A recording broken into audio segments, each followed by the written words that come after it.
को ये क्या झक सवार हो गई? पता नहीं, इतना हंगामा खड़ा करने की क्या आवश्यकता थी? वैसे भाई बात तो है। क्या बात? क्या? अब देखो ना, महर्षि वशिष्ठ ने सारे तीर्थों का जल भी मंगवा लिया, और पुरोहितों को बुलावा भी गया। वे तो खैर आ भी गए, बेचारे पुरोहित जो ठहरे। लेकिन वो जो गड़बड़ हो गई, बताओ ना, क्या गड़बड़ हो गई? यही महर्षि वशिष्ठ ने देवलोक, सारस्वत के सभी राजाओं और ऋषि कुलों को अभिषेक का निमंत्रण तो भेज दिया। हालांकि माता इला पहले ही मना कर रही थी। क्यों मना क्यों कर रही थी? इतने वर्षों से साथ हो, लेकिन तुम रह गए वही जटमूर्खी। वो तो हम हैं, तुम्हें कौन बड़े वेदों के ज्ञाता हो? इसे समझने के लिए वेदों का ज्ञान नहीं, व्यवहार बुद्धि चाहिए, समझे? बताओ ना, क्या गड़बड़ हो गई? अंधे हो क्या तुम? इतने वर्षों से पहरेदारी में देख नहीं रहे? आया वशिष्ठ महाराज के निमंत्रण पर, तो इसमें युवराज को इतना हंगामा खड़ा करने की क्या आवश्यकता थी? अरे भाई, तुम्हें उत्तराधिकार में सम्राट पद मिल नहीं रहा है, तुम्हें तो पुरों और जनपदों की समिति ने चुना। ना राजा लोग, देवराज इंद्र, महान ऋषि कुल, और वो सात सवेरे भेष बदलने वाले गंधर्व, उनके नाम से क्या अंतर पड़ता है? पड़ता है। प्रत्येक बात को रहस्यमय बनाए रहने में आनंद आता है तुम्हें। रहस्य की बात नहीं है, ये महर्षि वशिष्ठ की एक कूटनीतिक चाल थी। इससे पता चल गया कि हमारे शत्रु कौन है। हद हो गई। 18 वर्ष हो गए हमें भागते छिपते, इस पर्वत कंदरा से उस पर्वत कंदरा, इस वन प्रदेश से उस वन प्रदेश। देखो ना, मेरी तो आधी से ज्यादा मूछें सफेद हो गई, और मेरी सारी की सारी। लेकिन सच बताओ, माता इला ने किया क्या? संकल्प, और क्या? यही उनका सबसे बड़ा अपराध है। तो इससे क्या? इससे क्या? इससे क्यों नहीं? युग बदल गया है मित्र, जैसा कि सारे दृष्टा ब्राह्मण कहते हैं, और इस हिसाब से स्त्री का दृढ़ संकल्प अब अनुचित है। कैसे लोगों से पाला पड़ गया? अब आगे की सोचो, यात्रा कैसे करेंगे? दक्षिणा तो कुछ मिली नहीं। कैसी दक्षिणा? अभिषेक होता तब ना। तो रुकने को कह तो रहे थे महर्षि वशिष्ठ, तुम्हें तो तन्नागर चले आए। देखो जी, यहाँ के ग्रामीण शब्दों से अपनी जिह्वा धुंधी मत करो। चुप रहो, हर जगह ऐसे रहते हो, महर्षि का भी ध्यान नहीं रखा। महर्षि, वो काला गौन शंकर और महर्षि हम ही नहीं माने, समझते थे सारस्वत के लोग झूठ मूठ कलंकित करते हैं, लेकिन ये तो सचमुच वही निकला। निकृष्ट पामर चांडाल, बाप रे बाप, एकदम काला भुजंग। गालियां बहुत सीख गए हो इस प्रदेश में आकर। और क्या यहाँ वेदों का पाठ करें? तो शुरू तो क्या था मंत्र पाठ, कैसी पड़ी? बेकार धन भ्रष्ट हुआ कर। वही तो मैं भी कह रहा हूँ, जब आ ही गए हैं तो अच्छी तरह से धनभ्रष्ट हो जाते हैं। दोपहर हो गई है, संजय तक युवराज मार ही जाते। युवराज और वो भूखा भेड़िया की मनुष्य की संतान। मुझे तो लग रहा था उसी अभिषेक की वेदी पे हमारी बलि चढ़ेगी आज। मैं तो गिरकी बन गई। मैंने जैसे ही मंत्रोच्चार शुरू किया, उसने ऐसे ऊंचे स्वर में घोटा कि क्या तो तुमने भी तो हद कर दी। राज्याभिषेक के बाद राजपद की घोषणा में पहले पढ़ने लगे। वशिष्ठ का तो कम से कम ध्यान रखते। हाँ, उस गवैये का। उसे क्या देव भाषा आती है? आती होती तो हमें क्यों बुलवाया जाता? भाई मैंने सोचा चलो जल्दी छुट्टी करें, दान दक्षिणा ले और चलते बने। देखते नहीं हो, यहाँ के लोगों से देव भाषा में बोलो तो कैसे टुकुर टुकुर मुंह ताकने लगते हैं। यहाँ तो सभी कुछ वन शंकर है मित्र। भाषा हो तो, युवराज हो तो, ब्राह्मण हो तो, सब घाल में है यहाँ। इनका तो कुछ नहीं जाएगा। लेकिन ऐसे ही युवराजों का राज्य अभिषेक होता रहे और ऐसे ही काले कलुटे मंदद्रष्टा ब्राह्मण पैदा होते तो समझो एक दिन वेदों की मिट्टी पलीद हो जाएगी। इसीलिए तो मैंने यहाँ की भाषा जल्दी सीख ली, नहीं तो खाना बनाने के लिए लकड़ी भी नहीं मिलती तुम्हें। मुझे तो लग रहा है कि मातृभूमि पहुंचकर कहीं यही उटपटांग भाषा न बोलने लगूं। मेरे बच्चे क्या कहेंगे? और मैं स्त्री, वो तो रोने लगेगी। सोचेगी मेरे ब्राह्मण को क्या हो गया, गया तो था अच्छा भला धन संग्रह करने और लौटा हकलाता हुआ। मैंने तो सोच लिया है और तुम्हें भी वही करना चाहिए। क्या? मातृभूमि पहुंचकर मैं तो कुछ दिनों तक मौन रहूंगा। किस बात पर मौन रहेंगे बामन देवता? यहाँ आने की वजह से। यहाँ आने की वजह से? क्यों? क्योंकि ये प्रदेश कितना रमणीक है, यहाँ के लोग कितने सुदर्शन हैं। आप लोग हंसी क्यों? आपको पसंद देखकर देवता। वैसे आप लोग आ कहाँ से रहे हैं? आपकी भाषा में छक मार कर। क्या मतलब? राजमहल से आ रहे हैं। अच्छा, तो अभिषेक संपन्न हो गया, युवराज मान गए? मान क्या गए? कोई वंशानुगत संस्कार हो तब ना, सामान्य शिष्टाचार। हम लोग कुछ नहीं। वैसे आप महानुभाव लोग हैं कौन? हम लोग महल के पहरेदार, अभी पहरे पर नहीं थे तो नगर भ्रमण को निकले थे। अब देखिए श्रीमान, हम तो यज्ञकर्ता ब्राह्मण है, पुरोहित ही हमारा धंधा है। रटे रटाए मंत्र कर देते हैं, हमें मंत्रों की रचना थोड़ी ही आती है। तो अभिषेक में क्या विघ्न पड़ गया? मैं मुकुट उनके मस्तक पर बस रखने ही जा रहा था, युवराज ने ऐसा करत में बोला कि मुकुट में हाथों से छूट गया। बोले हटाइए सोने की कलंकी सलंकित ये मुकुट, ये स्वर्ण कवच, ये स्वर्ण माल और स्वर्ण सिंहासन। मुझे इसमें निष्पाप लोगों के रख के छींटे दिखाई देते हैं। वाह वाह वाह, इसमें इस तरह गदगद होने की क्या बात है? वाह, अब बात तो सच्ची है, संपत्ति जहां भी होगी वहां रख के छींटे तो होंगे ही। अब आप ही लोग बताइए, फिर कोई सम्राट पद के लिए मारामारी क्यों करेगा? अरे भाई, कोई राष्ट्रीय पुरोहित से पूछे कि राजा बनने के बाद आप क्या करेंगे? क्या वन में चले जाएंगे, क्या युद्ध नहीं करेंगे, या राज्य विस्तार नहीं करेंगे? हर राजा करता है, और अगर नहीं करता तो फिर राजा काहे को है? देखिए वामन देवता, आपके देश में होता होगा ये सब राजाओं के रंग ढंग। सीधे सीधे बताइए, अभिषेक संपन्न हो गया या नहीं? होता कैसे? हमने जो ही अभिषेक मंत्र उच्चारित किया, राजर्षि मुझे घूरने लगे। मैंने सोचा कोई उच्चारण दोष तो नहीं हो गया, लेकिन जब मेरे मुख से निकला या भय इंद्रम संचितम प्रजापते, तो इंद्र का नाम आते ही एकाएक राजर्षि उठकर खड़े हो गए, बोले बंद करिए बकवास, और वेदी से उठकर चल दिए। महर्षि वशिष्ठ तो अवाक, उन्हें जाके देखते रहे। अचानक युवराज पलटे और महर्षि के पास आकर बोले, जिन मंत्रों से इंद्र का राज अभिषेक हुआ उनसे मेरा अभिषेक नहीं होगा। और ये बोलकर वो महल में भीतर की ओर चले गए। अर्थात सब कुछ भंग हो गया। अरे हुआ होगा आपका भंग, यहाँ तो यात्रा में भी नहीं हमारे पास है। आप लोगों के पास तो द्रव्य, बताइए ना कैसे हम लोग साथ साथ पहुंचेंगे? आखिर आए तो आप ही लोगों के काम से थे ना। चलो जी चलो, कहीं सभी कुछ व्यर्थ ना हो जाए। हाँ, चलो चलो चलो। अब क्या करें?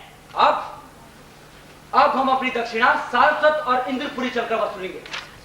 वसूलेंगे नहीं, पूरी तरह दोगे, समझे? 24 घंटे मस्खरी अच्छी नहीं होती। पहले अपनी पत्री तो निकालो, मसी और लेखनी भी।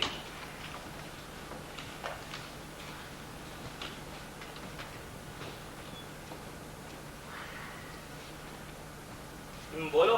लिखो, लिखो कि पुरुरवा का कोई भी राज्याभिषेक नहीं हुआ। कोई भी राज्याभिषेक नहीं हुआ, क्योंकि पुरुरवा वर्ण संकर है। क्योंकि पुरुरवा वर्ण संकर क्योंकि है। उसे आर्यों ने नहीं, अमानुषों ने चुना। अमानुषों ने चुना है। हम यज्ञ की वेदी से उठ आए।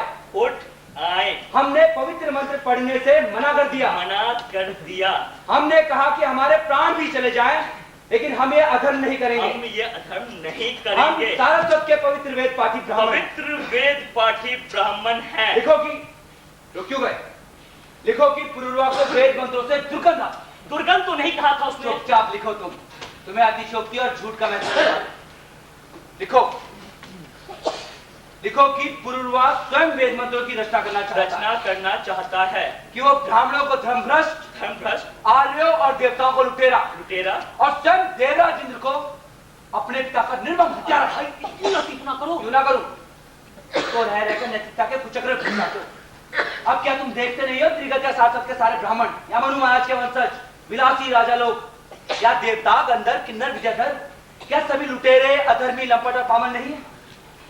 अब क्या तुम नहीं जानते कि स्वयं देवराज इंद्र ने सबके सामने मदान क्रोध में अपने पिता की निर्मम हत्या की थी, और स्वयं उस नचने नारद ऋषिकुलों ने डर और चापलूसी में इस बात को उचित ठहराया था। अब क्या ये सब सच नहीं है? होगा सच, लेकिन पुरुरवा ने तो ये सब कहा ही नहीं। तो क्या हुआ? हम इसे पुरुरवा के मुंह में डाल देंगे और अपना दुख और चिंता भरा थोपड़ा लटका कर इसे मनुपुत्रों और देवराज इंद्र के सामने प्रस्तुत कर देंगे।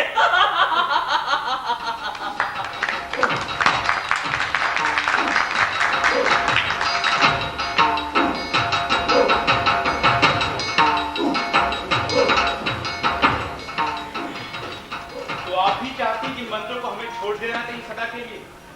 फिर वही सनातन हट, एक और परंपरा के नकार का हट, दूसरी ओर उसे सुरक्षित रखने का। मैं नहीं चाहता कि आप इस मंत्रों को पूरा करें। आप कब तक इस तरह मोहग्रस्त रहेंगे महर्षि? बहुत हो चुका।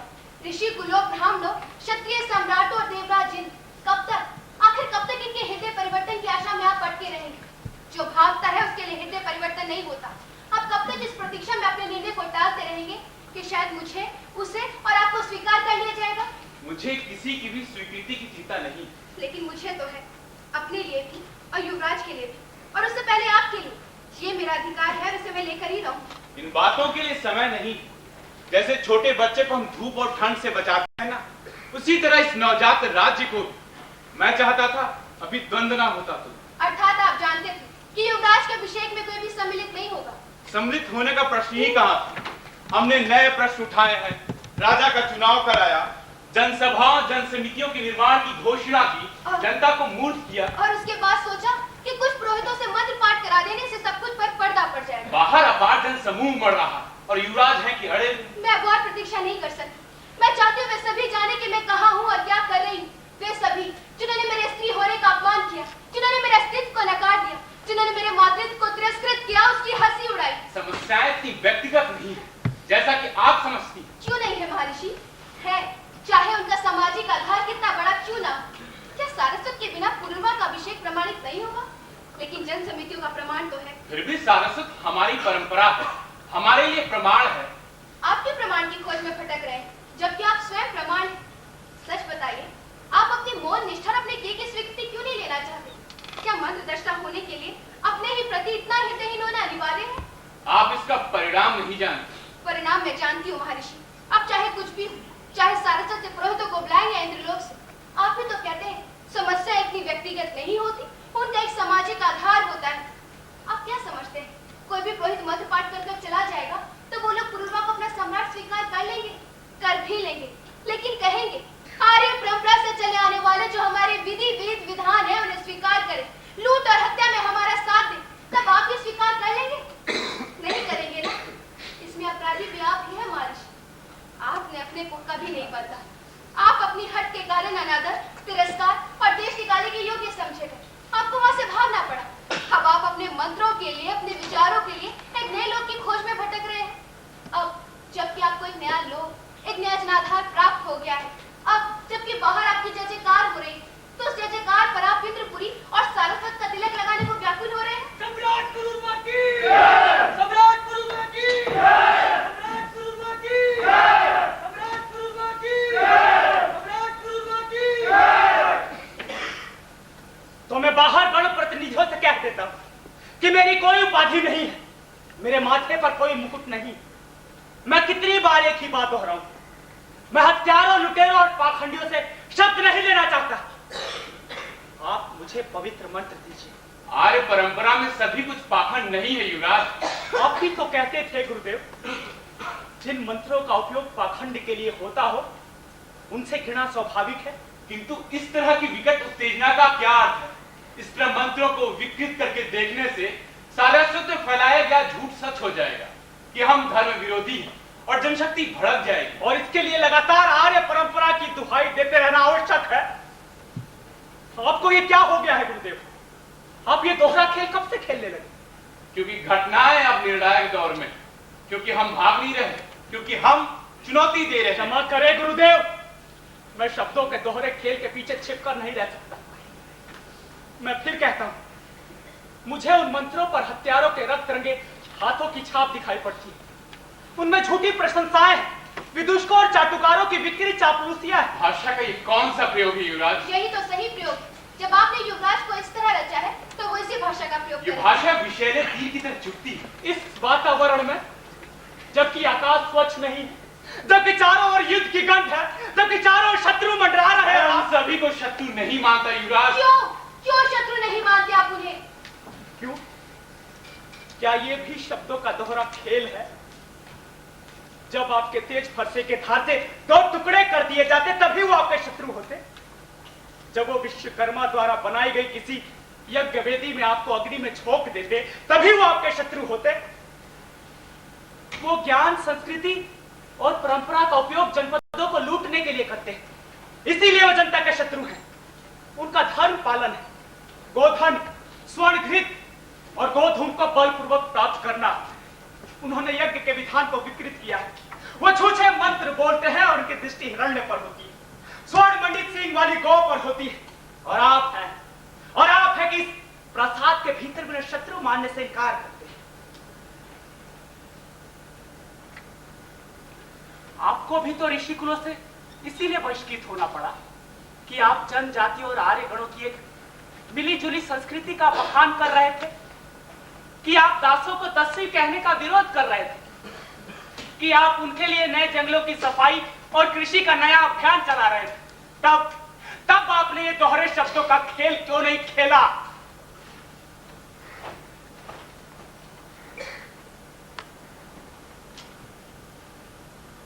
सेनापति, राज, गण प्रतिनिधियों को भीतर बुलाओ। सम्राट पुरुषवा की जय! सम्राट पुरुषवा की जय! सम्राट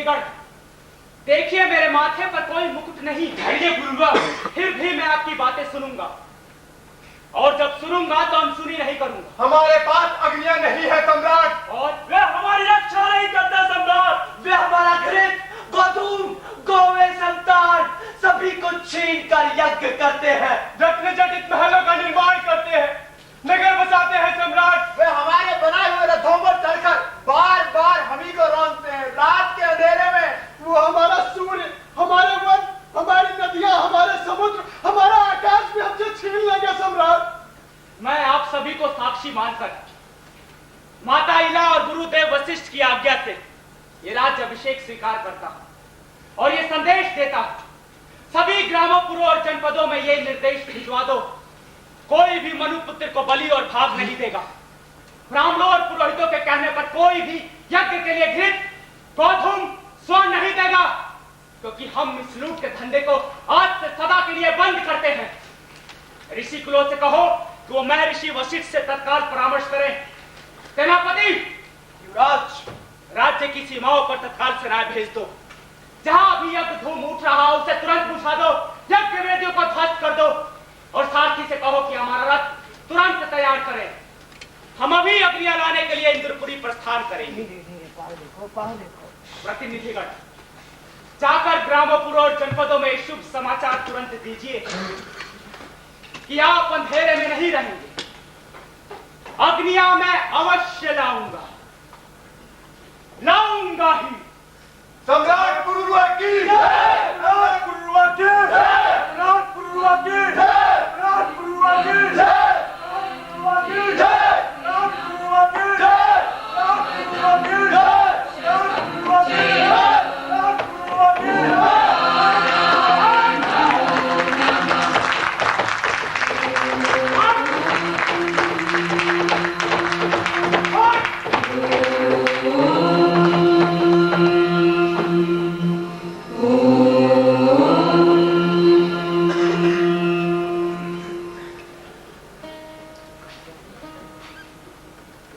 क्या करूं, मुझे चुनौतियां पसंद नहीं, वो चाहे किधर से भी आए। मेरे लिए क्षमा से बड़ा कोई अपराध नहीं, इसीलिए मैंने कभी किसी को क्षमा नहीं किया। मेरी कल्पना में सिर्फ मैं होता हूं, मैं ही था और मैं ही रहूंगा। ये ब्रह्मांड मेरे होने से है और मेरे होने से ही रहेगा। इसका औचित्य अनौचित्य सभी कुछ मैं हूं, लेकिन फिर भी कोई ना कोई सिर फिरा खड़ा हो ही जाता है। क्यों? आखिर क्यों? युवराज की जय हो।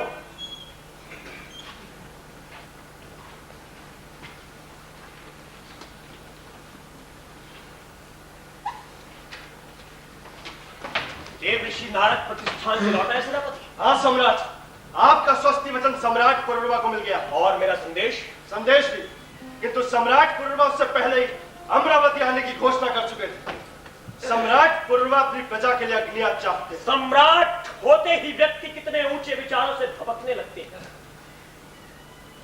सुनो सेनापति, अग्नियों के चारों ओर सैनिकों का पहरा डाल दो, और सारस्वत से जो 2 पुरोहित आए हैं उनका भी उचित सम्मान करो। उनके इर्द गिर्द भी सैनिकों को तैनात करो। महर्षि वशिष्ठ अभी तक नहीं पहुंचे। वो तो कल ऋषियों की सभा में उपस्थित भी थे। अच्छा, सम्राट पुरुरवा से पहले ही पहुंच गए। अब आपकी इच्छा का अनादर कौन कर सकता है देवेंद्र? यही तो बात है वत्स, जो लोग मुझे जानते हैं वो ऐसा ही करेंगे, तभी तो मैं उन्हें सब कुछ देता हूं। ये बरसते हुए बादल, लहराते हुए धान्य, स्वर्ण अप्सराएं और चक्रवर्ती उपाधि। लेकिन अब लोग थोड़ा सा अपने आप को भी जानने लगे, आदर्शों को लेकर विक्षिप्त हो जाते हैं। बताओ वत्स, उनके लिए मैं क्या कर सकता हूं? क्या मुझसे भी बड़ा कोई आदर्श हो सकता है? महर्षि वशिष्ठ ने आपके सामने उपस्थित होने की अनुमति चाहिए। मैं भी व्याकुल हूं वत्स, मैं भी मिलना चाहता हूं, देखना चाहता हूं कि एक नए साम्राज्य का प्रवर्तन करने वाला ऋषि कैसा दिखता है। उसके रंग रूप में कोई परिवर्तन आया है या वैसा ही? लेकिन उसमें अनुमति की क्या आवश्यकता थी? क्या मेरा निमंत्रण पर्याप्त नहीं था? मैंने भी यही बात कही, लेकिन महर्षि कहते हैं मैं बहिष्कृत हूं, अतः मेरे लिए अनुमति अनिवार्य है। ऋषिकुलों से तो मैंने कह दिया था कि उनका बहिष्कार वापस लिया जाए और उनकी रचनाओं को ऋग्वेद के अगले मंडल में स्थान दे दिया जाए। और तुम कह रहे हो कि कल वे ऋषियों की सभा में उपस्थित थे। हाँ, लेकिन इसके बारे में कुछ गड़बड़ सुनाई पड़ी।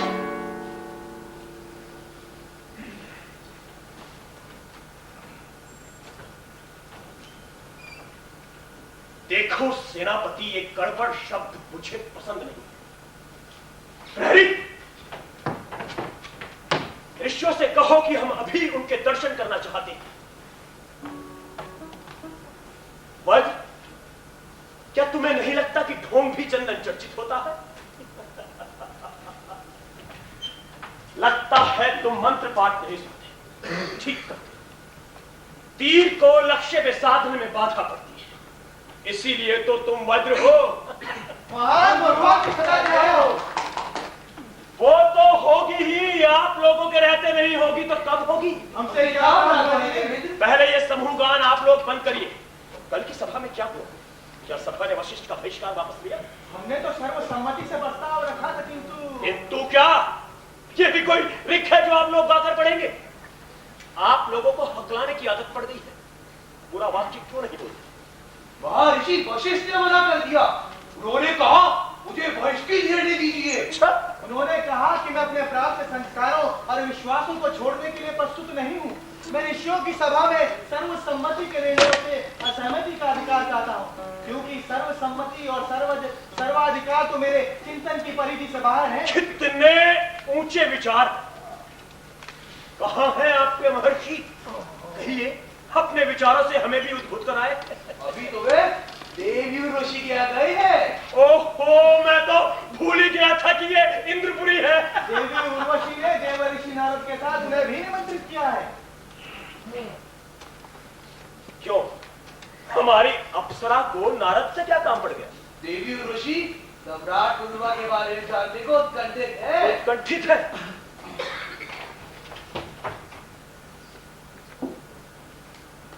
देवराज की जय हो, देवराज की जय हो। विश्वावसु कहा इसे उर्वशी के पहरे पर रखा था, वहां कभी नहीं ठहरता। आइए आइए, अमरावती में आकर कैसा लगा आपको? यहाँ ना किसी अच्छा नहीं लगेगा देवी। हाँ, जबकि यहाँ उर्वशी जैसी सुंदरी अप्सराएं आपको निमंत्रित कर। मैं तो देवराज इंद्र के निमंत्रण पर यहाँ उपस्थित हूँ। ऋषिकुलों से मिलकर कैसा लगा? आपकी कृपा के लिए आभारी हूँ देवराज। अपनों के बीच जैसा लगता है। कई युवा ऋषियों के मंत्र सुने, क्या नवीन संकल्पनाएं, मन प्रसन्न हो। मैंने सुना है कि आपने अपने रिको को वेदों के नए मंडल में संकलित करने से मना कर दिया है। वे पुराने पड़ गए, अब उनका अर्थ ही क्या? अर्थ तो है, इसे आप भी जानते हैं और मैं भी। आप केवल मंत्रद्रष्टा ही नहीं, आप अपनी कल्पना को साकार करने के लिए अनेक वर्षों से एक राजनीतिक आधार भी रच रहे हैं। वो तो हमारी और आपकी सामाजिक संकल्पना का अंतर है, जिसे कभी कभी मैं अपने रिको में भी प्रकट उनका भी एक भिन्न वैचारिक आधार है और हमारे ऋषिकुल कहते हैं कि वो अमंगलकारी है। अमंगलकारी किसके लिए? उन्हीं के लिए जिन्हें आप जानते हैं।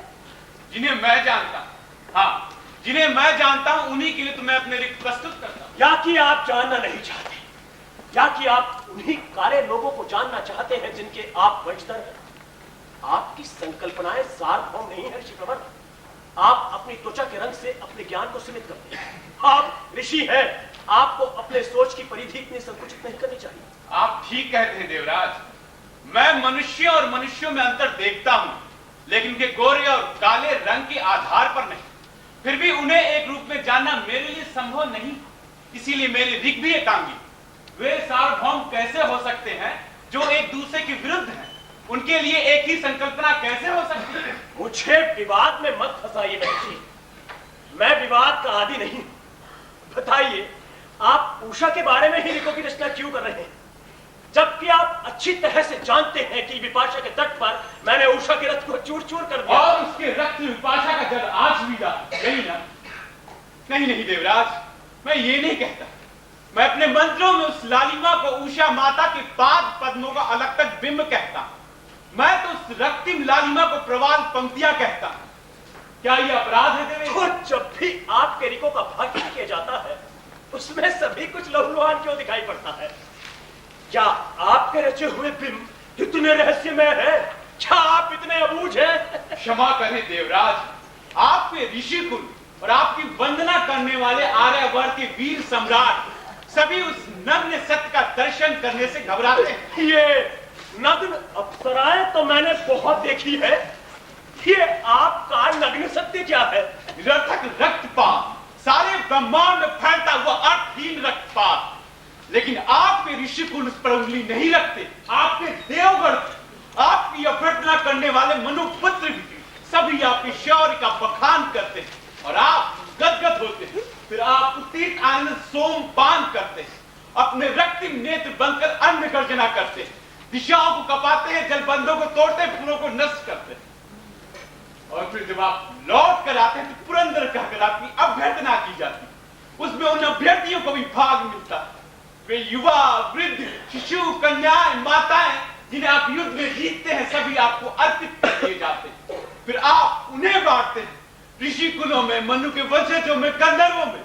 उनकी संपत्ति ही नहीं, उनके भूख, उनके अपमान, उनके बोलेपन, उनके शौर्य सभी कुछ आप खंड खंड कर देते हैं। फिर आप उनकी रंभाती हुई गौवें और हिलिनाते हुए अश्वों को भी उनके साथ एक पशु जगत में धकेल देते हैं। यही आपके पुरंदर, इंद्र और मघवा होने का अर्थ। आपके महामन में उदित होने वाले इस बिंब की मैं प्रशंसा करता हूं ऋषि प्रवर। प्रहरी चाहिए महर्षि, आपका स्थान वही है जहां मेरे धनुर्धर आपको ले जा रहे हैं। वहां आपका ये शब्द, आपका सम्मोहन, मूर्छना और आदिम सनातन सन्निपात कभी भंग नहीं होगा। सम्मोहन, मूर्छना, सन्निपात, आपके लिए सारे शब्दों का एक ही है। वज्र, क्या आदेश है प्रभु? ले जाओ इस महामुनि को और डाल दो वहीं जहां अपने मंत्र के प्रमाणिक अनुभव अर्जित कर सके। जाओ।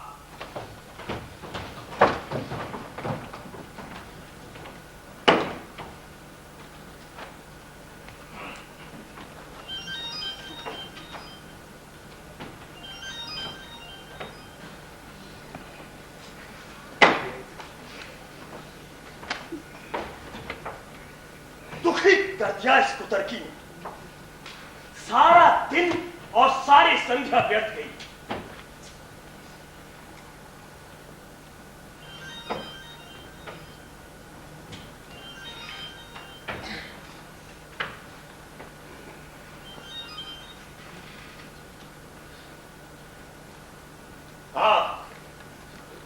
हाँ, मैं कहता हूं कि मैं पुरंदर हूं, मैं वृद्धंता हूं, मैं कुछ नहीं सोचता, मैं कभी कुछ नहीं सोचूंगा। इस अखिल ब्रह्मांड में मेरे लिए सोचने के लिए है क्या? मैं निर्वाक इच्छाओं का स्वामी हूं। मैं वही करूंगा जो मेरा मन होगा। जो मेरी इच्छाओं में बाधा उत्पन्न करेगा उसे मैं नष्ट कर दूंगा। वे चाहे मेरे पिता ही क्यों ना हो। मैं सर्वज्ञ हूं, सनातन हूं, अकेला हूं।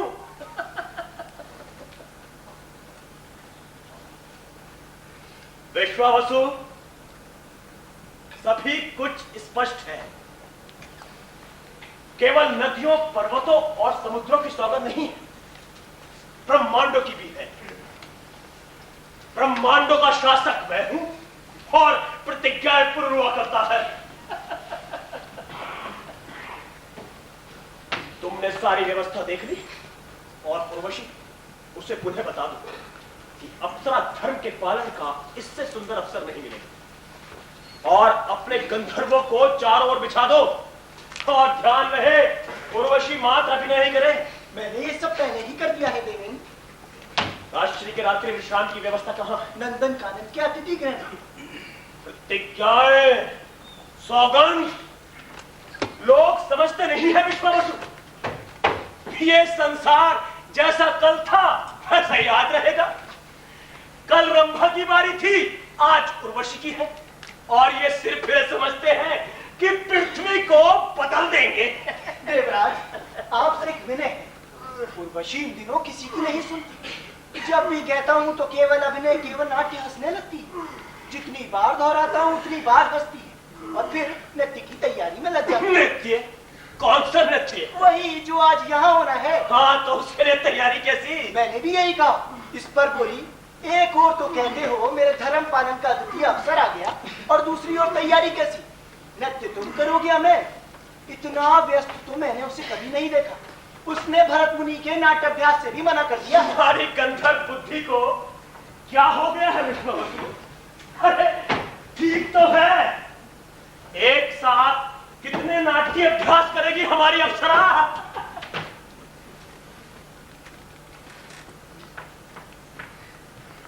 वैसे कौन से नृत्य की तैयारी में निमग्न है आजकल हमारी अप्सरा? कामान देखते। कामांगी नृत्य? पुरुरवा और उसके लिए कामांगी नृत्य? वनो पर्वत कंदराओं में पला हुआ संस्कारहीन उद्यत, उसके लिए कामांगी नृत्य?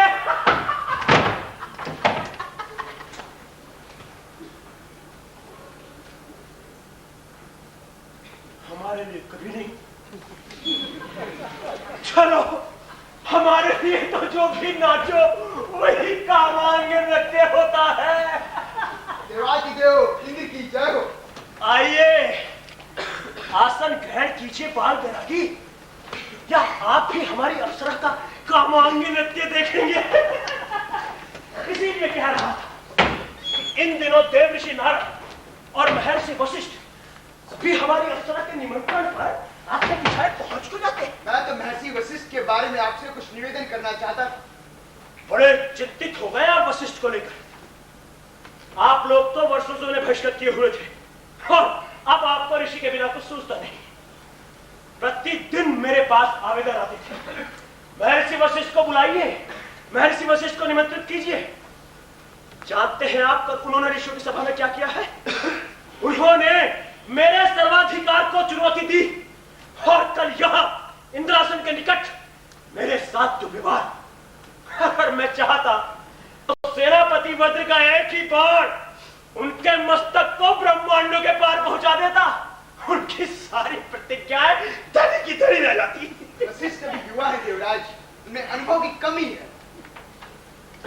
अनुभव की कमी? जिनमें ब्रह्म विद्या नहीं होती उन्हीं में आपको अनुभव की कमी दिखने लगती है। अनुभव की कमी से उषा गान जैसे ऋकों की रचना की जाती है।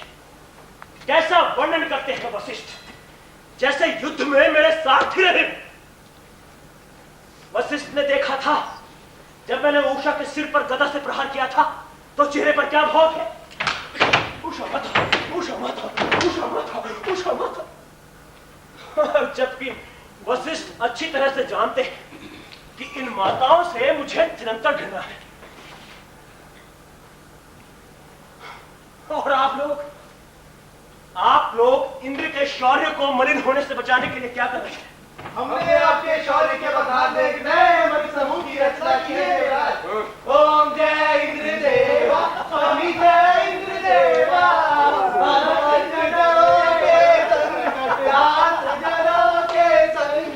चढ़ने दूर करे, ओम जय इंद्र देवा।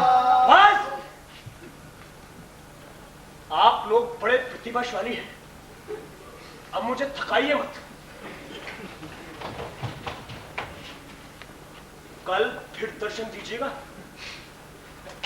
देवराज की जय हो, देवराज की जय हो।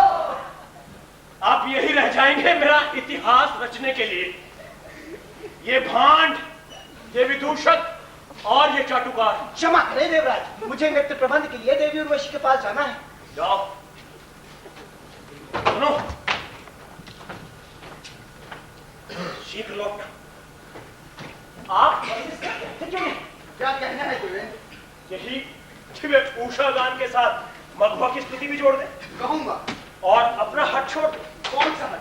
अंगारी और दस्यु के बारे में। आप भी क्या बड़ी संवत्सरों पुरानी बातें लिए बैठे हैं।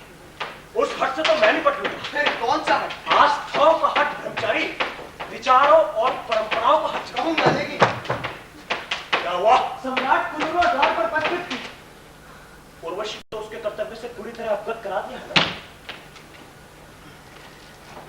आइए, हमारे अतिथि गृह में स्वागत है आपका। आपके इस अति आधुनिक आतिथ्य के लिए मैं उपकृत हूँ। अति आधुनिक आतिथ्य? हाँ, अति आधुनिक आतिथ्य। मेरे गुरु महर्षि वशिष्ठ को आपने यातना गृह में डाल रखा और मेरे आतिथ्य की चिंता है। अमरावती में सम्राट पुरुआ की इच्छाएं ही आदेश कही। मेरे गुरु को सह सम्मान मुक्त किया जाए। सेनापति वध, सेनापति वध, महर्षि वशिष्ठ के लिए तुरंत एक अतिथि गृह का प्रबंध करो और उन्हें वहां से साथ ले जाओ। कहो कि अमरावती में सम्राट पुरुआ उपस्थित है और ब्रह्मचारी सनत कुमार। जाइए बाल बैरागी, आप बड़े उत्सुक थे महर्षि से मिलने के लिए। जाइए। मैं कृतज्ञ हूँ देवेंद्र, आप नहीं। मैं जानता हूँ, सब कुछ जानता हूँ। आप सचमुच ही राष्ट्रीय हैं। महर्षि ठीक कहते हैं कि चक्रवर्ती होने के योग्य हैं आप, देवताओं के भी वंदनीय हैं। आपने देखा होगा कि अमरावती के नागरिकों ने किस तरह से आपके स्वागत में नगर को सजाया। मुझे वंदनाएं नहीं भाती देवेंद्र, मुझे विचित्र लगता है, मुझे आदत नहीं है। पड़ जाएगी, आदत ही पड़ जाएगी। विश्वावसु, हमारे मान्य अतिथि के लिए विशिष्ट सोमरस और नृत्यांगना उर्वशी। मैं कंदराव का निवासी हूँ, देखिए। हमारा आतिथ्य तो चंद्रवंशी सम्राट पुरुआ के लिए है। उन्हीं को हम जानते हैं, उन्हीं की प्रतिज्ञाओं को हम मानते हैं। उन्हीं प्रतिज्ञाओं को लेकर तो मैं यहाँ आया। मैंने कहा ना, अमरावती में सम्राट पुरुआ की इच्छा ही आदेश है। इच्छाएं नहीं देवेंद्र, ये मेरे उद्देश्य है और मेरी प्रार्थना है। मैं चाहता हूं कि आप परम यशस्वी बने।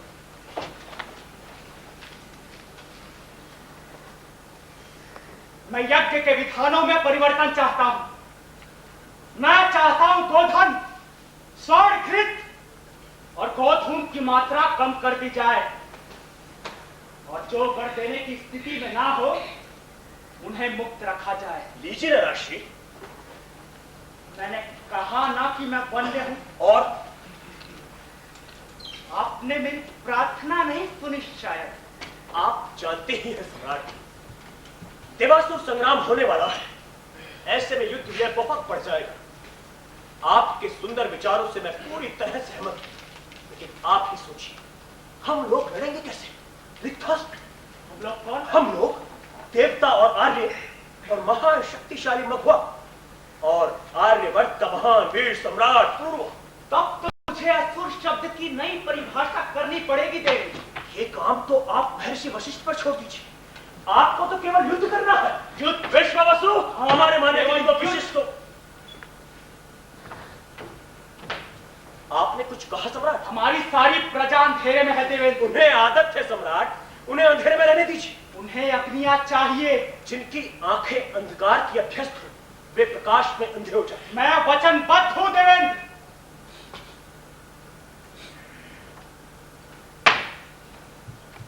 आपने हमारा विशिष्ट सोमरस नहीं। विश्वावसु, हमारे मान्य अतिथि को विशिष्ट सोमरस दो।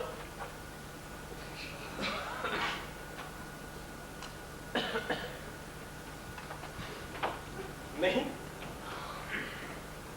नहीं,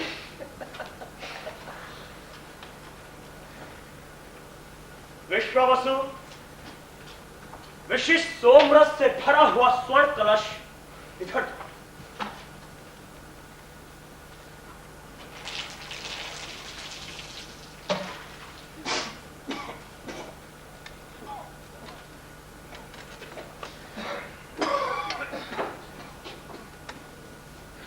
और बुलाओ उन ऋषियों को जिन्होंने मेरी अभ्यर्थना में नए मंत्र रचे हैं कि सम्राट पुरुआ को मेरे शौर्य की गाथा सुनाए। और बुलाओ नृत्यांगना उर्वशी को जो हमारे मान्य अतिथि के सत्कार में अभिनव नृत्य की तैयारी कर रही थी। क्या नाम था उस नृत्य का? अरे क्या नाम था उस नृत्य का? कामांगे नृत्य। विश्वावसु, कामांगे नृत्य। कामांगे नृत्य सिखाओ विश्वावसु, कामांगे।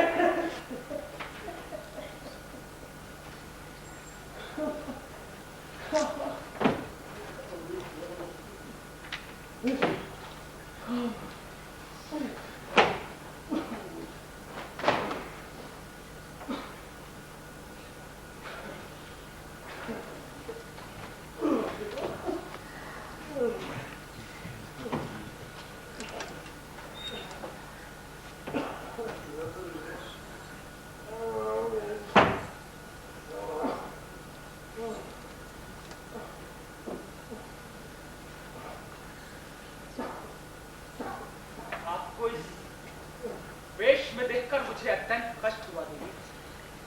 मुझे इस वेश में देखकर आपको कष्ट क्यों हुआ राजऋषि? क्या मेरे श्रृंगार में कोई कमी? आपके श्रृंगार को देखकर ही तो मुझे कष्ट हुआ देवी। क्यों? श्रृंगार को देखकर? अप्सरा हूँ तो क्या? मैं भी एक स्त्री हूँ। स्त्री के रूप में तो मैं केवल अपनी माँ को जानता हूँ, और माँ को जानने का अर्थ है मेरी माँ की आत्मा को जानना। क्योंकि आप भी एक स्त्री हैं, इसीलिए मैं आपकी भी पीड़ा पहचानता हूँ। इसीलिए तो मैंने कहा आपको इस वेश में देखकर मुझे अत्यंत कष्ट हुआ। स्त्री के रूप में अगर आप मेरी पीड़ा के ही साक्षी हैं, तो आप मुझे मुक्त क्यों नहीं करते? आप मुझे स्वीकार क्यों नहीं?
बहुत खूब। हमारे देव सैनिक बड़े बहादुर और बड़े दयालु हैं। वो कहते हैं कि उर्वशी पुरुआ के साथ अपनी इच्छा से गई है, और हमारे देव सैनिक सो रहे थे। बस क्यों? ठीक है ना? मुझे दंड दीजिए प्रभु। दंड? और तुम्हें? तुम तो मेरे अर्धांग हो, तुम तो मेरे अपने, तुम जो मेरी दाहिनी भुजा से भी अधिक विश्वस्त हो। नहीं प्रभु, मैं दंड का भागी, मुझे कठोर से कठोर दंड दीजिए। देखो बच, तुम जहां समझते हो द्वंद वहां नहीं, द्वंद तो यहाँ है यहाँ। और अमरावती में द्वंद क्यों हो, और हम क्यों लड़े? हमें तो लड़ना ही नहीं। हम मात्र एक घातक दर्शक होंगे और घटनाओं के विघातक निर्देशक। और अगर युद्ध ही करना हुआ तो हम युद्ध नहीं करेंगे, हम प्रलय करेंगे, प्रलय। लेकिन देवेंद्र, इतना कुछ घटित हो गया। कुछ भी तो नहीं हुआ।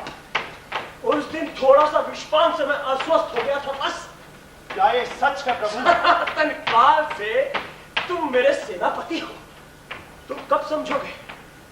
घटनाओं में जो तथ्य होता है उसे अपने लक्ष्यों के अनुसार तोड़ना मरोड़ना, उसे विकृत करके एक नए सनातन सच लगने वाले तथ्य का रूप देना, तुम कब समझोगे? घटनाएं कभी मेरे प्रतिकूल नहीं बनती, क्योंकि हर बार मैं उन्हें उलट देता। अनेक वर्षों से ये देव, ये दस्यु, ये मनुष्य ये प्रयत्न कर रहे हैं, लेकिन प्रत्येक बार मैं प्रतिकूल के प्रतिकूल हो जाता। इसीलिए तो मैं हूं और मैं रहूंगा। अब क्या ये नहीं हो सकता कि पूरा देवलोक, किन्नर, विद्याधर, आर्यगण, दस्युगण सक्रिय जाने, उन्हें यही बताया जाए कि पुरुरुआ ने इंद्र को विशिष्ट सोमरस में विष मिलाकर दिया? क्या मेरी अस्वस्थता को इस तरह से प्रस्तुत नहीं किया जा सकता भाई? महान देवेंद्र जय। प्रभु, प्रभु, प्रभु, ऐसा तो कभी नहीं हुआ वज्र। क्या ये काल कूट का प्रभाव नहीं है वज्र? बिल्कुल है प्रभु, बिल्कुल है।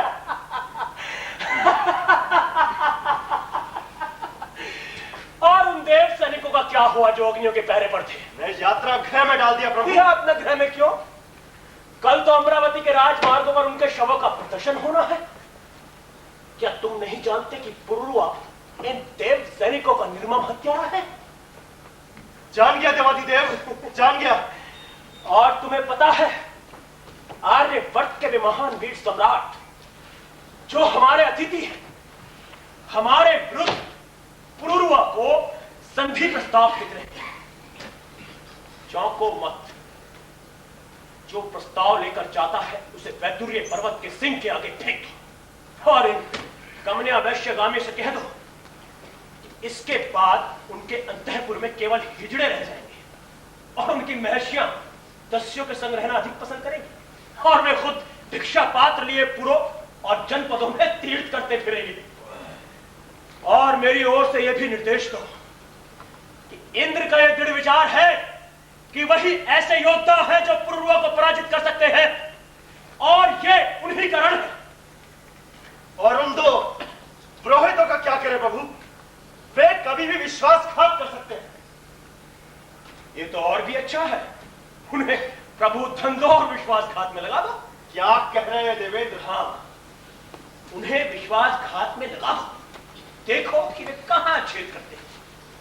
और ये जो ऋषिकुल है ना, इनसे कहो कि पुरुआ के बारे में प्रज्ञापित होने वाली घोषणाओं को तत्काल लिपिबद्ध करके मुझे दिखाएं, अन्यथा इनकी गौवें गोधूम रेशमी वस्त्र और दास भेजना बंद करो। और ये जो अपने आश्रमों को दिन रात यज्ञ धूम से सुवासित किए रहते हैं ना, ये इनसे कहो पुरुआ इनकी यज्ञ वेदियां तोड़ने चल चुका है।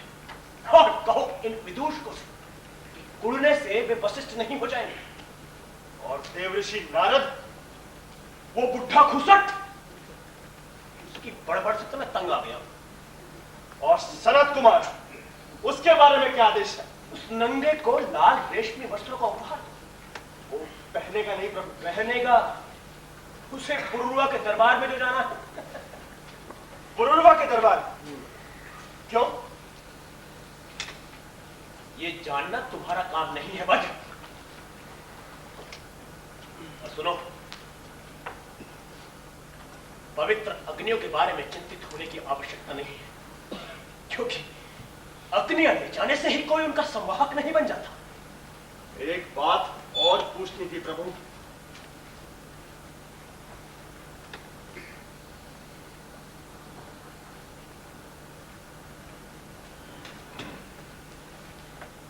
समझ गया, तुम मेरे सखा भी तो हो। उर्वशी, वो आएगी वज्र, वो लौट आएगी। अप्सराएं किसी की नहीं होती और सबकी होती। वे प्रेम नहीं करती, सिर्फ स्वाद बदलती है। और स्वाद परिवर्तन एक अप्सरा का पहला और अंतिम धर्म है। उसके स्वभाव में रचा हुआ है। वो उब जाएगी वज्र, वो लौट आएगी। तुम्हें लगता है कि उसके प्रति ये मेरी विकृत आसक्ति बोल रही है कि मैं उसे सेनापतियों और सम्राटों को परोसता भी रहा हूं और उसके बिना रह भी नहीं सकता।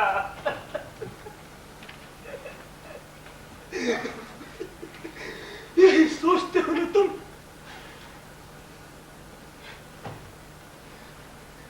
सो तो है, सो तो है ही।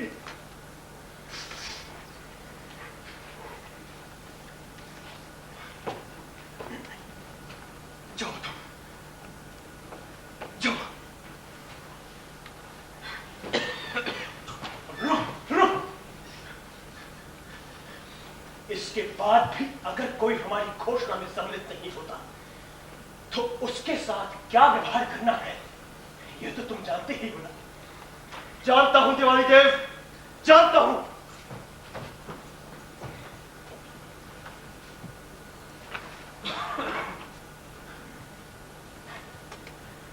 विश्वासु, वहां क्यों खड़े हो? आओ जरा, आओ जरा, आओ आओ आओ। नहीं देवराज, मुझे क्षमा करें। कहाँ चले गए थे तुम? कितना बेचैन था मैं तुम्हारे लिए। उठो तो। नहीं देवराज, मैं इस योग्य नहीं हूँ, मैं कदम पापात्मा हूँ।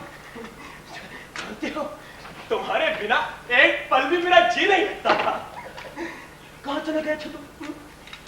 उर्वशी को तो लाओगे ना? लाऊंगा देवाधिदेव, अवश्य लाऊंगा। उसके साथ उसके मेमनों को भी उठा लाऊंगा मैं। मुझे कितनी प्यास लगी है विश्वावसु।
यज्ञवेदियों के बारे में क्या आदेश है सम्राट? आदेश? अभी तक आदेश नहीं समझ में आया आपके? और इस परिषद में क्या निर्णय हुआ था? फिर मेरे आदेश की क्या बात है? यज्ञवेदियों को ध्वस्त कर दो, उनके चिन्ह तक मिटा दो, नहीं तो कोई पागल पुरोहित फिर उनका दृष्टांत प्रस्तुत कर सकता है, उनके इर्द गिर्द एक आलोक मंडल का निर्माण कर सकता है, शब्द जाल फैलाकर जनता को ठगी के लिए मुक्त कर सकता है। महर्षि कहते हैं यज्ञवेदियां विश्वकर्मा द्वारा निर्मित सुंदर कला के नमूने, उन्हें वैसा ही छोड़ दिया जाए। सुंदर कला के नमूने? जहां आदमी की हड्डियों का दोहन होता, जहां आग की लपटों में मौत लपकती हो, महर्षि आखिर चाहते क्या है? सर्वत्र असहमति, सर्वत्र असंतोष। महर्षि युद्ध को लेकर बेचैन है। लेकिन क्यों? जबकि मैं जगह जगह देखता हूं अग्नि का आलोक, चूल्हे पर सिकती हुई रोटियां और उबलकर गिरे हुए दूध की जली हुई गंध, माताओं के दमकते हुए और ललाई हुई आंखें, और मैं इन्हें झुठला नहीं सकता। उनकी गोवें इनके द्वार पर खूंटे से बंधी, कोई उन्हें बलपूर्वक खोलकर नहीं ले जाता। उनका धान्य उनके पास है। सभी कुछ कितना सुखद, कितना अनहोना, कितना उल्लासमय। मैं तो मात्र एक सैनिक हूं राजर्षि, मुझे इतनी बड़ी बड़ी बातें समझ में नहीं आती। मुझे तो एक विशेष समाचार देना था आपको। क्या? माता इला ने संदेश भिजवाया है कि देवी उर्वशी गर्भवती है। क्या? देवी उर्वशी की मुक्ति इसी युद्ध में रची है। अगर हम ये युद्ध हारते हैं तो उन्हें भी खो देंगे। आइए आइए ब्रह्मचारी। मैं इंद्र का दूत हूँ सम्राट, आयुष्मान हो। ओह, कितना घिनौना आशीर्वाद है। आयुष्मान भव। जल क्यों छिड़कते हैं? यहाँ कुछ भी अपवित्र नहीं है। ये इंद्र का दरबार नहीं है। महान इंद्र बहुत दुखी हैं। हम उन्हें दुख पहुंचाना बिल्कुल भी नहीं चाहते। आप देवराज से कह दें हमारा युद्ध उनसे नहीं है। उनसे नहीं है? यही तो महान इंद्र भी कहते हैं। यही तो महान इंद्र भी कहते हैं। और पुरुरवा के विरुद्ध उद्घोषणाओं का आयोजन कौन करवाता है? उद्घोषणाएं, उनका क्या अर्थ है? कोई अर्थ नहीं है। अर्थ हो भी तो क्या? अर्थ हो भी तो क्या? और अब दूध बनकर आए। उद्घोषणाएं तो जब कहिए बदल दी जाएंगी। बदल दी जाएंगी। लेकिन झूठी उद्घोषणाएं रचता कौन है? सम्राट नरिशंस ने अपने छोटे भाई की सोते हुए हत्या कर दी और उसका आरोप मेरे ऊपर। आपको संदेश तो मिल गया होगा कि मैंने उस अधर्मी नरिशंस का सिर काट के गुरुदेव के चरणों में भेंट किया था और मैं छिप कर नहीं गया। पर इस हत्या से सम्राट पुरुरवा का नाम हट सकता है। वहां किसी और का नाम लिख दिया जाएगा तो घोषणाएं बदल दी जाएंगी। लेकिन पक्ष विपक्ष केवल इधर उधर हो जाने से नहीं बनता। आपके लिए पक्ष विपक्ष एक रणनीति है। आप आज इधर होते हैं, कल उधर, लेकिन वो हमारे लिए एक विचार है, मनुष्य जाति के प्रति एक निर्धारित व्यवहार। हम जनता के साथ हैं, इसलिए हम शत्रु पक्ष हैं और हम घोषित करते हैं कि हम शत्रु पक्ष रहेंगे। आप भ्रम में है राजन, आप शत्रु पक्ष नहीं। शत्रु पक्ष नहीं है और हत्यारे हैं। शत्रु पक्ष नहीं है और एक विध्वंसक है। क्षमा करे राजर्षि, यज्ञों का विरोध संभव नहीं। कितना शुभ होगा यदि आप आर्यों की सहस्त्र धारा में मिल जाएं। सोचिए मत राजर्षि, सोचने से ही मनुष्य की ऊर्जा का क्षय होता है। इंद्र तो संताप में है कि ऐसा अवसर ही क्यों आया। वे उर्वशी को भी सम्मान पूर्वक आपको सौंपना चाहते थे। हम उस बूढ़े व्यभिचारी के इस झांसे में नहीं आने के, समझे आप? मुझे तो इस तरह के शब्दों का अर्थ भी नहीं मालूम। आपको किसी भी शब्द का अर्थ नहीं मालूम। आप जो ब्रह्म विद्या में पारंगत है ना, आपको ब्रह्म शब्द का अर्थ भी नहीं मालूम। क्रोध राजन वर्गों की शोभा है, आपको भी भला लगता है। गुरुदेव, इस सतुतीय पाखंडी को आप यहाँ क्यों लाए? मैं तो अखंड हूँ राजर्षि। मेरे लिए सभी रंग एक हैं, सभी कुछ सार्वभौम सत्य है। इसीलिए तो मैंने कहा अद्वितीय पाखंडी। जाइए मृत महानुभव, कह दीजिए अपने महान इंद्र कि हम आपका रेशमी वस्त्र देखकर प्रभावित हो गए। कह दीजिए कि उनका दुख जानकर महर्षि वशिष्ठ तो मूर्छित हो गए और पुरुरवा आक्रांत, और देवी उर्वशी वो तो अमरावती लौटने के लिए छटपटाने लगे। ब्रह्मचारी, आपके आने का मतलब कहीं सम्राट का अपमान तो नहीं? अपमान और सम्मान से मैं परे हूँ महर्षि। लेकिन हम तो नहीं हैं। आप भी हो सकते हैं, आप भी, क्योंकि जो सम्मान है वही अपमान और जो अपमान है वही सम्मान। लेकिन आपकी इंद्रियां आपके वश में नहीं, इसीलिए आप अनुभव करते हैं इसीलिए मरते हैं। मैं तो अनुभव ही नहीं करता। मैं तो निरुद्देश हूँ, रमा हुआ हूँ। मैं तो हुई नहीं। वो कौन? ये कैसा दूसरों? अच्छा राजर्षि, चलता हूँ। कहूंगा इंद्र से उनका कार्य संपन्न हुआ। अर्थात कुछ भी नहीं, कुछ ही तो नहीं।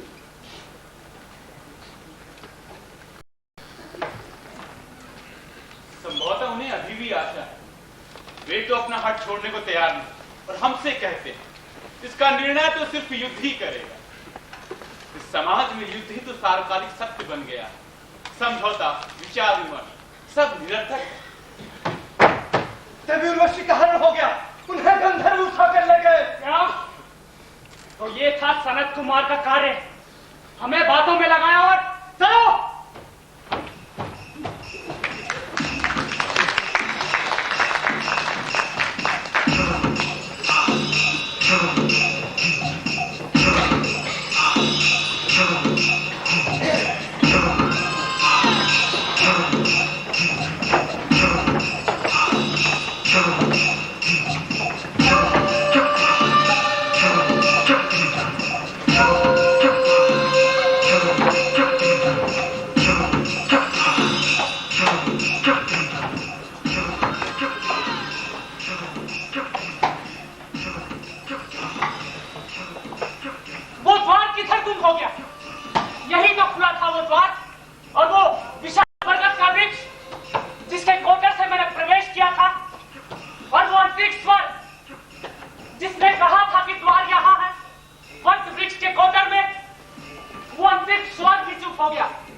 तो मरो, वन्य पशु अवश्य मरो। और तुम महाविजयी, तुमने क्या किया? आज्ञा दे प्रभु, आप जिस दिशा में संकेत करेंगे वो दिशा शत्रु विहीन हो जाएगी। और अगर ना हुई तो, या शत्रु ने तुम्हें ही सहरा दिया तो, या तुम्हारे ही भीतर कोई महत्वाकांक्षा की लुत्ती जगा दी तो, पलट कर मेरा ही पक्ष स्थल चीर दो। क्यों? विश्वावसु, इधर आओ।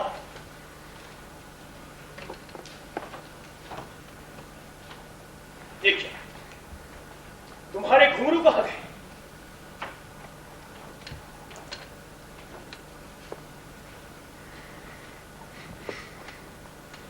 बड़ा अनमोल आभूषण है। युगंधर राज चित्रसेन ने दिया है वृद्धनता। कमर में कटार खोसना कब से आवश्यक हो गया तुम्हारे लिए? नहीं प्रभु, वो बात नहीं है। फिर क्या बात है? युगंधर राज कहते हैं चारों ओर शत्रु। फिर तो यहां भी होंगे। नहीं प्रभु, क्षमा करें, मुझसे भूल हो गई। भूल तो तुमसे अक्सर हो जाती है विश्वावसु। उर्वशी कहां है? उर्वशी निकले प्रकोष्ठ में बंद है। और उसका पुत्र? जैसा कि आपका आदेश था, जैसा कि आपका आदेश था। बोलो। मैंने उसे वैद्युत पर्वत की घाटी से नीचे फेंक दिया है। तुम्ही लोगों की स्वामी भक्ति पर तो मैं टिका हुआ हूं, लेकिन देखो, उसके पुत्र को इस तरह से नहीं फेंकना चाहिए था।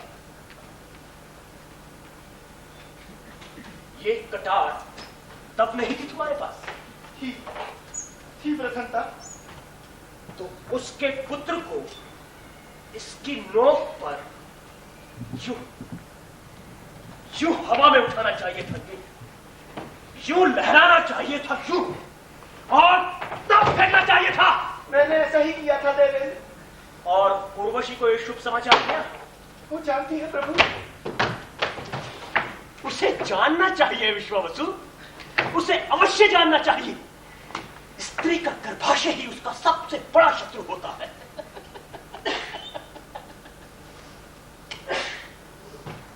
जाओ, अब जाओ।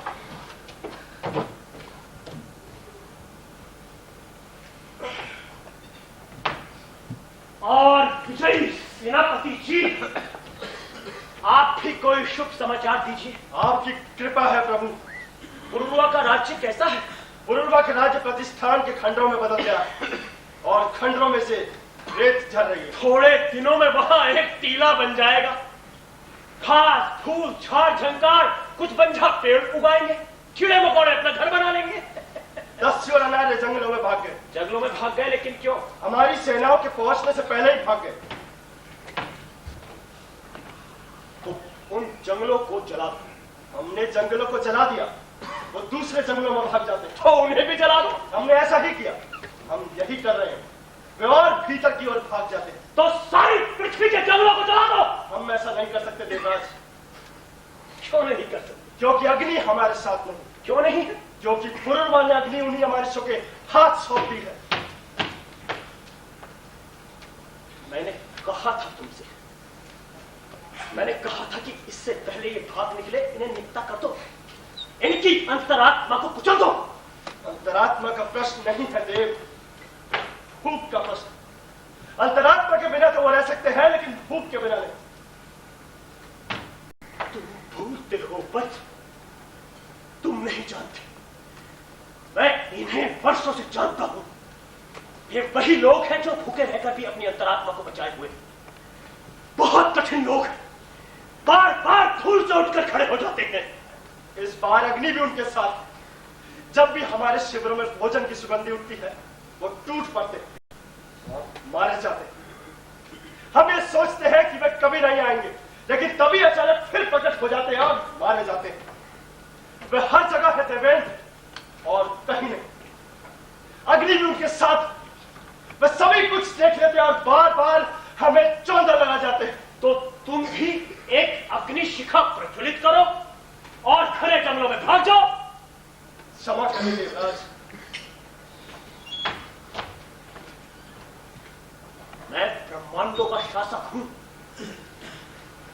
इतनी छोटी सी पृथ्वी को नष्ट करना तो मेरे बड़े हाथ का खेल है।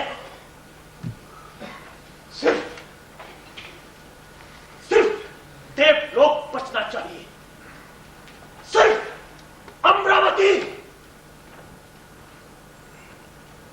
वशिष्ठ कहा,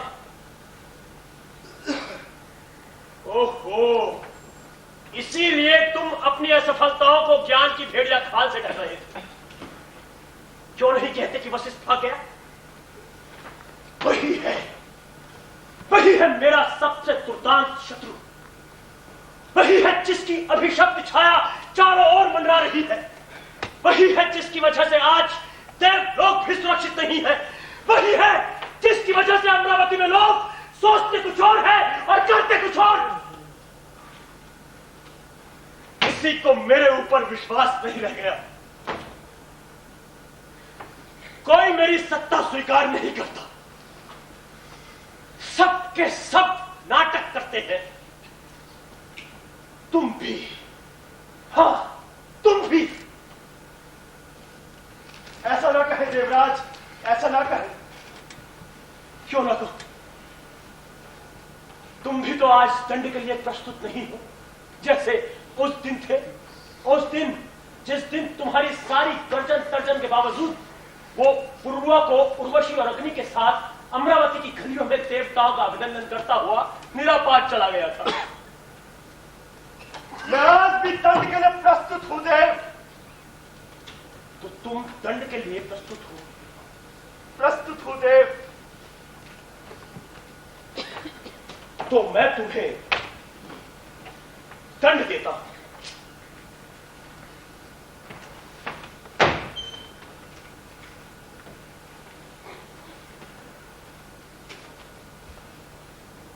आजकल हमारे विश्वावसु को चारों ओर शत्रु नजर आने लगे। देखो कि वो सुरक्षित है अथवा नहीं।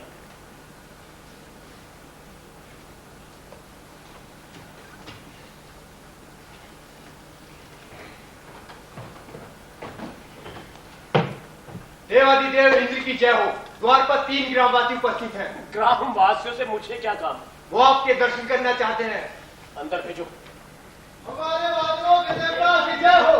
हमारे वादों के देवता की जय हो। कौन हो तुम लोग? हम आपकी दया के पात्र हैं देवता। और ये पोथी तुम्हें कहां से मिली? पेड़ पर बादल देव, पेड़ पर। पेड़ पर? चिड़िया के खोते में राजा, चिड़िया के खोते में। चिड़िया के खोते में यानी चिड़िया के घोंसले में? बड़ा कठिन अनहार था बादल राजा, हाथ को हाथ न सूझे था।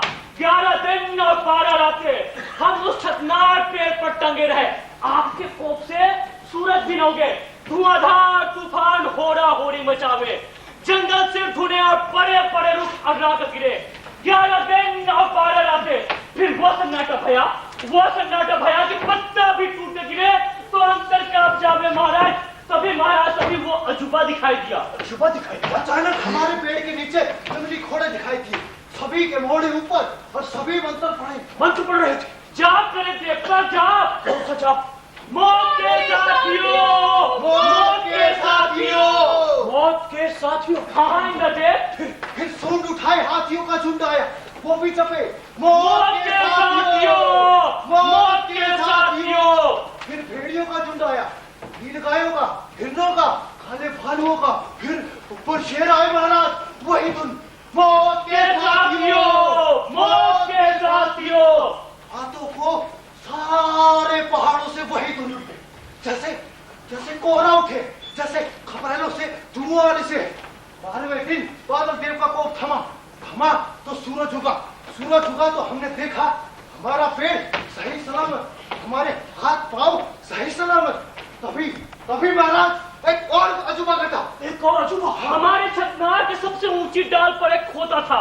सूरज उगा तो खोते में से आवाज आई, एक बच्चे की आवाज।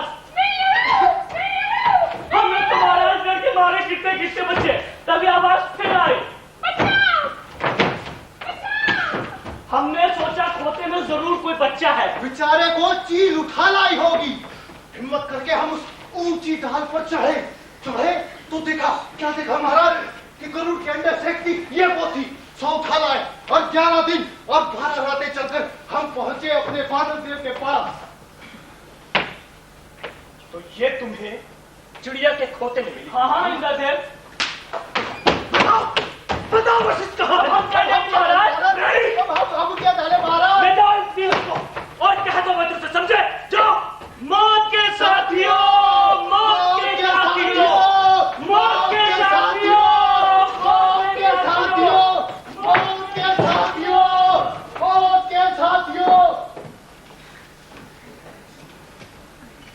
यम गाथा, चित्कार, हत्या, अंधत्व।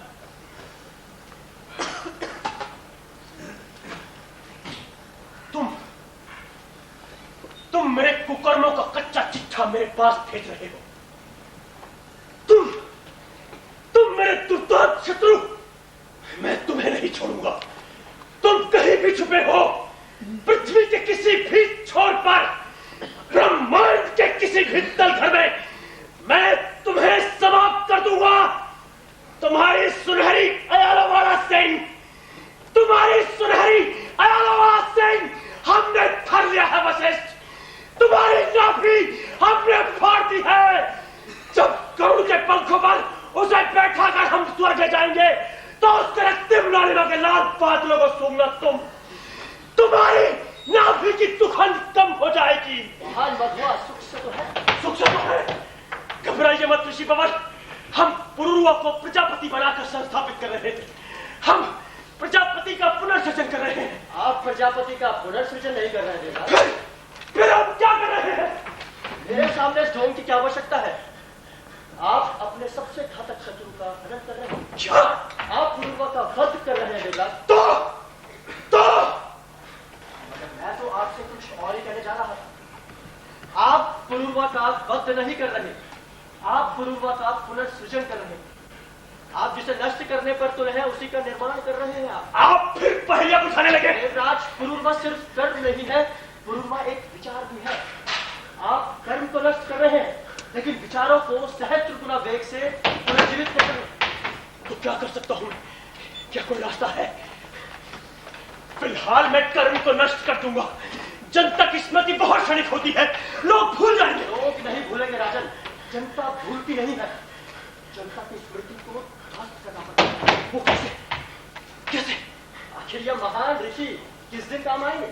वे इसमें सिद्धस्त है देवराज, और वे आपके ऋषि भी हैं। आपने उनकी जीवन पद्धति की रक्षा की। ऋषि कुल का पुनः समाप्त कर सकते हैं। ऋषि कुल बेकार है। बेकार नहीं है पुरंदर, सिर्फ वही कर सकते हैं। वे असत्य की रचना में बेजोड़ हैं, वे तर्क को पूरी तरह रख सकते हैं। उनका वध हो जाने दीजिए, लेकिन वे अपनी पोथियों में उसे जीवित रखेंगे। वे उसे गंगाई ज्योति में परिणत भी कर सकते हैं देवराज। वे आपके प्रति उसकी अखंड स्वामी भक्ति भी दिखा देंगे। वे उससे पश्चाताप भी करवा सकते हैं देवराज। उन्हें लिखने दीजिए कि पुरुरुआ उर्वशी को लेकर पहाड़ में भाग गया। वे उसके कर्म, कृतित्व, विचार सभी कुछ को लग सकते हैं देवराज। उन्हें यह काम सौंप दीजिए और निश्चिंत हो जाइए। वही है जो जनता की स्मृति में कुछ न कुछ डाल सकते हैं। ये झूठ को नहीं तो सकता है। जैसे कि आज तक आप सच के लिए तो लड़ रहे थे, और झूठ जब खुलेगा तब खुलेगा।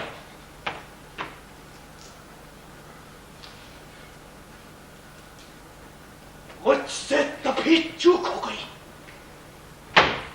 मुझे बंद से कह देना चाहिए था कि इस काले आदमी के काले मस्तिष्क में छेद कर दे, लेकिन मैंने छोड़ दिया, यह सोचकर कि मैं एक बड़ा आखेट कर रहा हूं, पूर्व आखेट, लेकिन वो भी कहां संपन्न हुआ। मैंने कितना प्रयत्न किया, लेकिन वो देवासुर संग्राम में कहां शामिल हुआ। उल्टे वो यज्ञ विध्वंस करने लगा। दुष्ट, परंपरा भंजक, अग्नि विखंडक, उसने ये विकट युद्ध ठान दिया है देव ऋषि। और इन सब के पीछे है वही वशिष्ठ, जिसे आप जनता की कौन कहते हैं। हम इस कौन को बुझा देंगे, हम इस संग्रह तत्व को कुचल देंगे, हम लोगों को सोचना बंद कर देंगे। ये संभव नहीं है देवराज।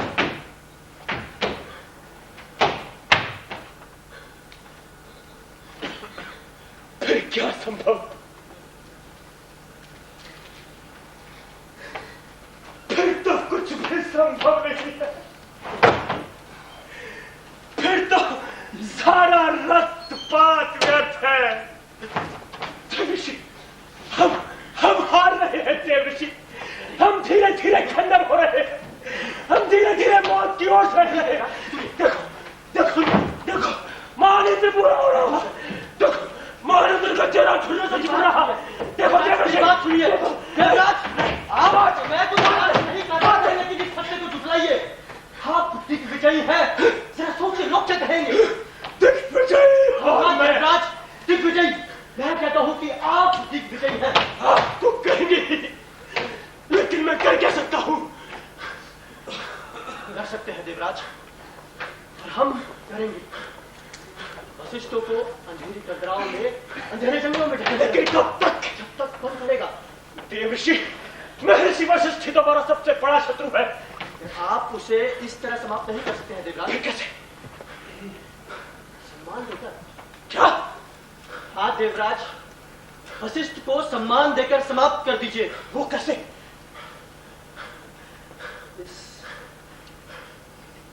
यम गाथा को उद्रस्त कर लीजिए देवराज। ये आप इसके प्रभाव को पचा लीजिए। ये आप क्या कह रहे हैं महामना? इसे ऋग्वेद में संकलित करने की अनुमति दीजिए देवराज।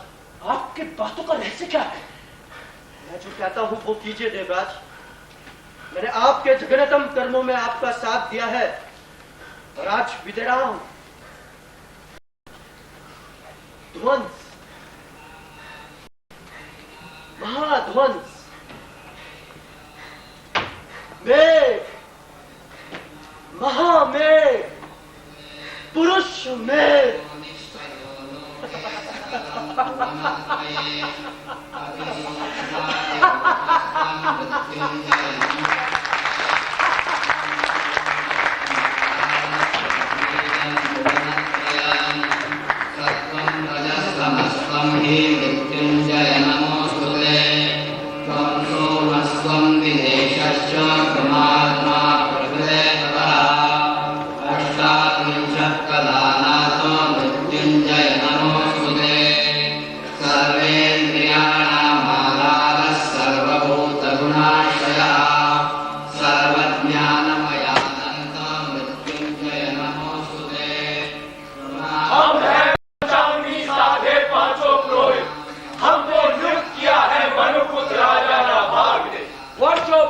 शुभ अवसर आया है।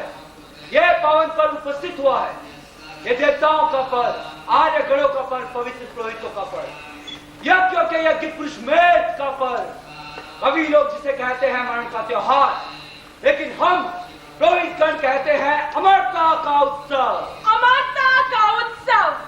महान ऋषियों ने कहा है, यह काम्ये सर्वेषां भूतानां जयश्रेयः स्वराज्यम आधिपत्यम गच्छेमिति एतेन यजेत्।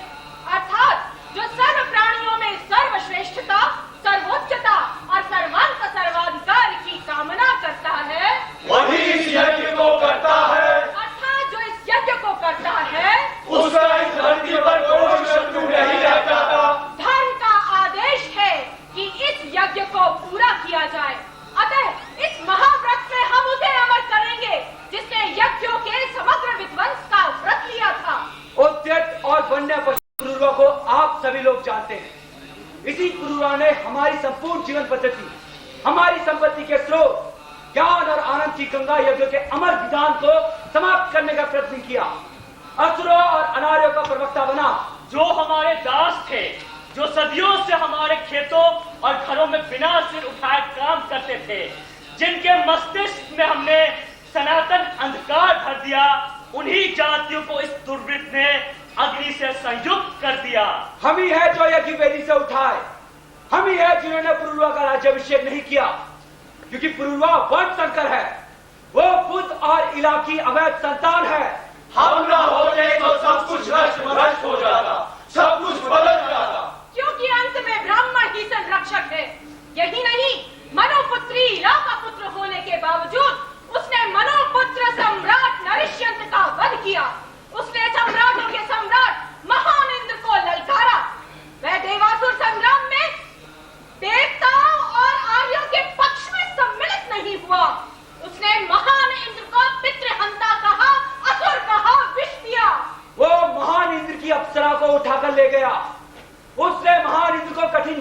संताप दिया। वो एक वैश्य है, वैश्य। उसने उस वेश्या से विवाह रचाया जो आज पतिव्रता बनती है। ऐसे ही मनुष्यों को ऋषियों ने कहा है, असुर जात्यानुसारिणम, अर्थात असुर जाति का अनुसरण करने वाला।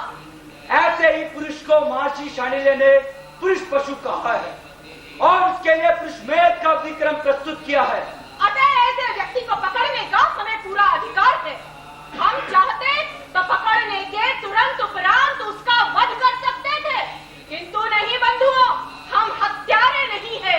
हम न्याय और धर्म की रक्षा के लिए विधि पूर्वक उसका पुरुष मेध करेंगे। ये हत्या नहीं है बंधुओं, ये संस्थापना है। पुरुरवा का सबसे बड़ा अपराध है कि वो ब्राह्मणत्व का शत्रु है। इसीलिए ब्राह्मणत्व की श्रेष्ठतम परंपराओं के अनुसार हम उसे खत्म करेंगे, उसे अमर करेंगे। ये हत्या नहीं है बंधुओं, ये संस्थापना है। हम उसका अस्तित्व मिटा देंगे जिससे ब्राह्मण की रक्षा हो। और ब्राह्मणत्व की रक्षा के मानी है न्याय और धर्म की सुरक्षा, गणों की सुरक्षा, रक्त की पवित्रता की सुरक्षा, पृथ्वी आकाश पर्वत पाताल की सुरक्षा। क्योंकि ब्राह्मण तो नहीं बचेगा तो हम नहीं बचेंगे, हम नहीं बचेंगे तो कुछ भी नहीं बचेगा। सभी और अंधकार अंधत्व राज करेंगे, मनुष्य ही मनुष्यों का भक्षण करेंगे। और याद रखिए, ब्राह्मण के माने वशिष्ठ नहीं है। इसीलिए हम कहते हैं कि हमारे ऊपर प्रश्न चिन्ह मत लगाओ। यही तुम्हारा सबसे बड़ा अपराध है। यदि तुम नहीं मानोगे तो हम तुम्हें सदा के लिए अमृतत्व में हीरे की तरह जड़ देंगे। ये हत्या नहीं है बंधुओं, ये संस्थापना है। स्वाहा। ये स्वर्गारोहण है। स्वाहा। ये स्वर्गारोहण है। इतनी देर क्यों आ रहे हैं आप लोग? जल्दी करिए, बात शीघ्र होना चाहिए। चारों ओर वातावरण सन्नाट है, कभी भी कुछ भी हो सकता है। और आप है कि कुत्ते बिल्लियों की तरह वाक स्वाह कर रहे हैं। क्षमा कीजिए सेनापति जी, हम लोग नादान ब्राह्मण हैं। नादान नहीं, घिनौने हैं आप। राजा नवाब, राजा नवाब उठिए, आप सो रहे हैं। जल्दी ये तंत्र मंत्र समाप्त करवाइए। मुझे कब से नींद आ रही है और आप लोग ये ढोंग चलाए जा रहे हैं, चलाए जा रहे हैं। कौन आवश्यक है महाराज? अभी तो आप मुकुट धारण करेंगे। मुकुट वो तो मेरे माथे पर है। ये तो आपका मुकुट है देव। आप सम्राट पुरूरवा का मुकुट उतारेंगे और अपने सिर पर धारण करेंगे। तभी आप चक्रवर्ती होंगे। तभी ये यज्ञ पूरा होगा। पुरूरवा का मुकुट, लेकिन पुरूरवा का मुकुट सीधा खड़े रहे, हिला तो तेरी गर्दन उतार दूंगा।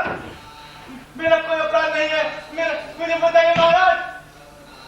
महाराज, मैं एक दरिद्र किसान हूँ, ये लोग मेरी गिरियां खोल रहा है। ये क्या हो रहा है इधर? ये क्या हो रहा है? महाराज मुझे बताइए। महाराज मैं गुहार लगाने आया था और उन्होंने डर लिया। जल्दी कीजिए महाराज, नहीं तो ये गिर जाएगा। बताइए महाराज। ये महाराज के चरणों में साष्टांग दंडवत कर।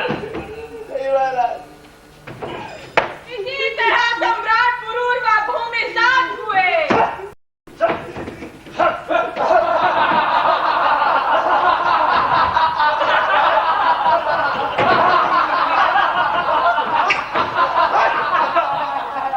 आप सम्राज्ञी उर्वशी को बुलाइए। उर्वशी? उर्वशी को किस लिए? उनका सार्वजनिक श्रृंगार होगा। और उसके बाद वो नाचेंगी? ये क्या महाराज, ये यज्ञशाला है।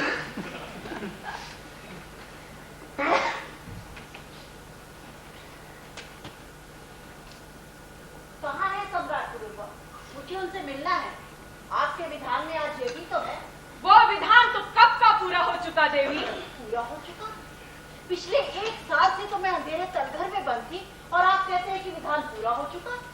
लेकिन महादेवी, विधान तो पूरा हो चुका। वो कैसे? सम्राट पुरूरवा और सम्राज्ञी उर्वशी की स्वर्ण प्रतिमा के साथ साथ 1 वर्ष तक सारे विचार पूरे किए। इतना बड़ा ढोंग? जब मैं आप विदासियों के आंगन से निकली, जब मैं अपनी संतानों के लिए मुक्त हुई, जब मैंने प्यार किया, तब आप लोगों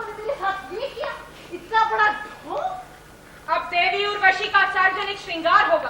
सार्वजनिक श्रृंगार? वो किस लिए? क्या यातना गृह की स्मृतियों को पोंछने के लिए या मेरे चेहरे पर पड़ी झाइयों को मिटाने के लिए? ऐसा विधान है देवी।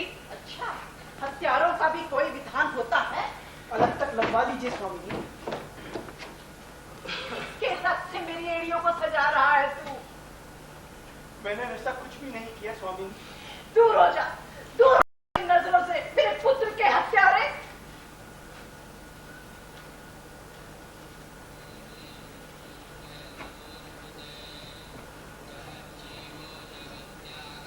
इन धर्म के संरक्षकों सम्राट नाभाग और इन महान रत्नों की साखी देकर मैं मुक्त होता हूँ। मैं अपने जीवन का पहला और अंतिम सच बोलता हूँ। आपके पुत्र आयु जीवित है। अगर ये सच ना विश्वास ना हो तो मैं आपके हाथों मरने को प्रस्तुत हूँ आपके हाथों प्रस्तुत हूँ।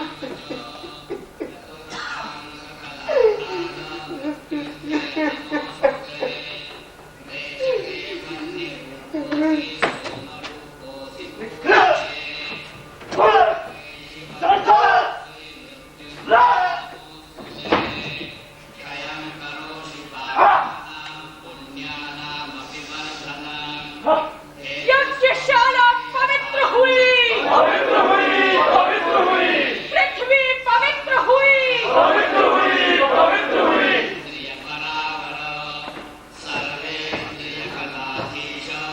अब साम्राज्ञी उर्वशी पुरुरवा के मृत्यु पत्र पर हस्ताक्षर करेंगी। नहीं, नहीं, नहीं, नहीं, नहीं। साम्राज्ञी उर्वशी ने हस्ताक्षर कर दिए।